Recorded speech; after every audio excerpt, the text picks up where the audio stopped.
Sophia was alone in her apartment, trying to unwind with a video call to her best friend, Emma, after a long day.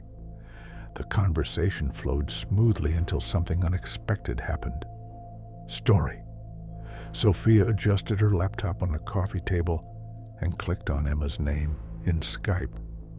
The video connected, and Emma's cheerful face filled the screen. They exchanged casual chatter about work, relationships, and the latest gossip. Halfway through the call, Sophia noticed a faint reflection in her screen. Behind her, the kitchen light flickered, but she thought it was a power surge. Then, Emma's expression changed. "Sophia," Emma said, her voice uneasy. "Who's behind you?" Sophia froze. "What? There's no one here." Emma's camera froze momentarily, and when it resumed, her face was pale. "Sophia, I'm not kidding. I just saw someone move past your kitchen door." Sophia turned quickly, her heart pounding. The kitchen was empty. She laughed nervously and waved it off. Probably a shadow or something. They resumed their conversation, but Sophia couldn't shake the feeling of being watched. A few minutes later, Emma gasped again. "There! I saw it again, by your fridge." This time, Sophia stood up and walked to the kitchen, keeping her phone with the Skype call active. She opened the fridge, checked under the table, and peeked into the pantry. Nothing. She returned to her seat, trying to laugh off the fear. But when she sat down, Emma's face was no longer on the screen. Instead, Sophia saw her own image reflected, and behind her stood a shadowy figure with hollow eyes. The video glitched, and the call disconnected. When Sophia tried to call Emma back, there was no answer. The next morning, Emma's phone and laptop were found in her apartment. She was missing. Sophia has never used Skype again.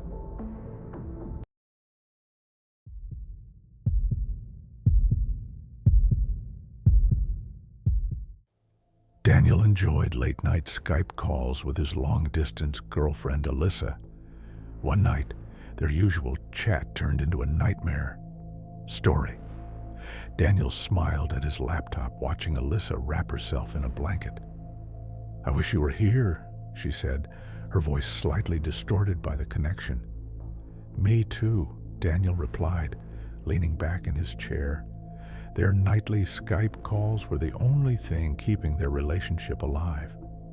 Suddenly, the call glitched. Alyssa's image froze, her face twisted in an unnatural smile. The audio echoed, her last words repeating, "Wish you were here, were here, here." Daniel frowned and tried to refresh the connection. The screen unfroze, but Alyssa was no longer in the frame. Instead, her camera showed a dark hallway. "Alyssa," Daniel called, but there was no response. He saw movement, a figure darting across the hallway too fast to make out. Then, Alyssa's face reappeared, but something was wrong. Her eyes looked unfocused, her skin pale. "You shouldn't have called tonight," she whispered. "What do you mean?" Daniel asked, his stomach tightening. "I mean," Alyssa's voice cracked, "it's not safe." Before he could reply, her video cut to static, and the call dropped. His phone buzzed immediately after, a text from Alyssa. "Did you just call? I just got home. My laptop's off." Daniel's blood ran cold. He glanced at his screen, and a notification popped up. Incoming call from Alyssa. He didn't answer.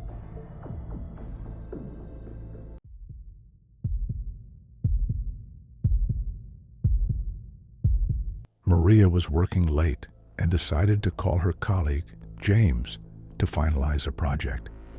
What started as a productive Skype session became something sinister. Maria sipped her coffee and set up her laptop. She was behind on her deadlines, so she messaged James to see if he could hop on a quick call. "Sure," James replied. A moment later, his video feed appeared. James looked tired, sitting in his dimly lit living room. They worked through the project, bouncing ideas back and forth. After an hour, James yawned. "I'm going to bed. Let's wrap this up tomorrow." Maria nodded, and the call ended. She stretched and returned to her laptop, ready to shut it down. But Skype was still open, showing James's video feed. "James, did you forget to hang up?" Maria typed in the chat. James didn't respond, but his camera feed remained active. He was no longer sitting in his living room. The video showed his bedroom, empty and dark. Maria stared at the screen, confused. Suddenly, she saw a shadow move across James's bed. Then, another figure appeared, a woman with long, tangled hair crawling on all fours. She stopped and stared directly at the camera. Maria slammed her laptop shut, her heart racing. She grabbed her phone and called James. "Hey, what's up?" he answered groggily. "James, are you okay?" Maria stammered. I think someone's in your house." James paused. "Maria, I've been out of town all week. My house is empty." Maria froze, realizing the feed was still active on her laptop. She heard a voice whisper from the other side of the room. "Why did you stop watching?"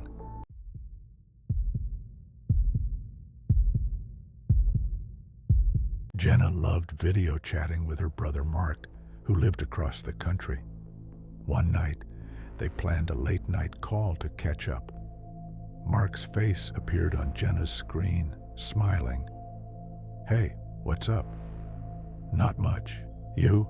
she replied. They talked for a while, but the connection was spotty. Mark's video occasionally froze, his voice crackling. After a particularly long glitch, the screen refreshed. Mark was no longer sitting at his desk. The video now showed him standing in a dark room, his back to the camera. "Mark?" Jenna called out. Mark turned slowly. His face was blank, his eyes wide and unblinking. "Jenna," he said in a monotone voice, "you shouldn't have answered." "What?" Jenna asked, her heart racing. Mark stepped closer to the camera, his face filling the screen. The video froze again. When it unfroze, Jenna was staring at herself. Her reflection on Mark's screen mimicked her every movement, every blink. But she wasn't sitting in her bedroom. The background was pitch black. She frantically ended the call. Moments later, Skype reconnected on its own. Mark's face reappeared. "Hey," he said cheerfully, as if nothing had happened. "Sorry, bad connection. Where were we?" Jenna didn't respond. Her fingers hovered over the keyboard. Then she noticed it. Her reflection was still on Mark's screen, and it was smiling.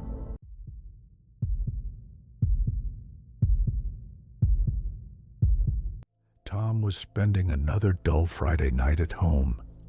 He sat at his desk, aimlessly scrolling through social media until he decided to open Skype. Most of his contacts were offline, and the silence in his apartment felt heavier with each passing minute. As he scrolled through old conversations, a name caught his eye: Unknown User 25. Tom didn't remember adding this contact. The profile had no picture, no description, and no message history, just the name. As he debated whether to delete it, a message popped up. "Call me." Tom hesitated. Something about it felt off, but boredom won out. He clicked the video call button. The screen flickered to life, revealing a grainy, dark video feed. The camera seemed to be pointing at an empty room. The furniture was sparse: a single chair, a small table, and a mirror on the wall. "Hello?" Tom called out, leaning closer to his laptop. There was no response. Then the camera moved. tilting slightly, as if someone were holding it. The video panned across the room, revealing a hallway at the edge of the frame. Tom frowned. Is this some kind of prank? The hallway grew darker as the camera moved forward, the sound of faint, shuffling footsteps filling the speakers. At the end of the hall was a door, slightly ajar. The door creaked open slowly, revealing another room. This one was even darker, lit only by the faint glow of a single bulb. A figure sat in the center of the room. A man slumped in a chair. His head hung low, his face obscured. Tom's stomach tightened. The camera moved closer, inching toward the figure. As it did, Tom felt a strange sense of recognition. No way, he whispered. The camera stopped in front of the man in the chair. It was Tom. His own face stared back at him, pale and lifeless, his eyes glassy. The camera zoomed in on the dead man's face, lingering on his vacant stare. Suddenly, his head jerked up, and he looked directly into the camera. Tom slammed his laptop shut, his heart pounding. He grabbed his phone and tried to delete Skype. Before he could, a notification popped up. Incoming call from unknown user 25. His laptop turned back on by itself, the screen glowing in the darkness. The video feed was still playing. "Why did you stop watching?" a voice whispered from the speakers. Tom backed away, his pulse racing. The screen went black. For a moment, everything was silent. Then the voice came again, louder this time.